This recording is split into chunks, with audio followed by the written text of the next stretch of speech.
Hi friends, Telangana రాష్ట్ర రైతులందరికీ అదిరిపే శుభవార్త. రైతు భరోసా డబ్బులు, రుణమాఫీ డబ్బులు, పీఎం కిసాన్ సమానిధి డబ్బులు, 18 విడత డబ్బులు ఎప్పుడు పడుతున్నాయి, ఏ నెలలో పడుతున్నాయి తెలుసుకునే ముందు లైక్ చేయండి, షేర్ చేయండి, సబ్స్క్రైబ్ చేయండి. పక్కన bell icon all symbol button గంట సింబల్ నొక్కండి. లేట్ చేయకుండా అయితే వీడియోలోకి అయితే వెళ్ళిపోదాం.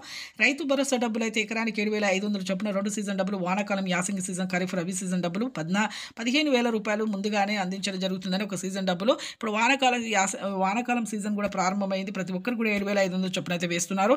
75,000 రూపాయలు ఇప్పుడు 5 ఎకరాల వరకు అయితే మీకైతే వేయడం జరుగుతుంది. పంటని సాగు చేయ అలాగే ఈకేవైసీ అయితే చేసుకోవాలండి. ఈకేవైసీ చేయడం వల్ల మీకు నకిలీ ఖాతాలు అనేది వెళ్ళిపోతాయి. మీకు ప్రతి ఒక్క నకిలీ ఖాతాలు అనేది ఎవరికి ఉన్నాయో తెలిసిపోతాయి. ఆధార్ కార్డ్ రేషన్ కరెక్ట్ ఉండాలి. ఈకేవైసీ అయితే చేసుకోండి. అలాగే రుణమాఫీ డబ్బులు కూడా ఎన్నికల మేనిఫెస్టోలో చెప్పిన విధంగా మీకు ప్రతి ఒక్కరికి కూడా తుమ్మల నాగేశ్వరరావు గారు చెప్పడం జరిగింది. మాఫీ అయితే చేస్తాం. తొలి విడత ₹1,00,000 అయితే చేయడం జరుగుతుంది. మాఫీ అయిన తర్వాత రెన్యువల్ కూడా చేసుకోవాలని చెప్పడం జరిగింది. అలాగే పీఎం కిసాన్ సమానిధి డబ్బులు రాష్ట్ర ప్రభుత్వం నుంచి మనకి పెట్టుబడి సాయం ఏ విధంగా 15,000 రూపాయలు అంటున్నాయి. అలాగే ఇప్పుడు పీఎం కిసాన్ కేంద్ర ప్రభుత్వం నుంచి మోదీ గారు కూడా ₹2,000 అయితే వేస్తున్నారు.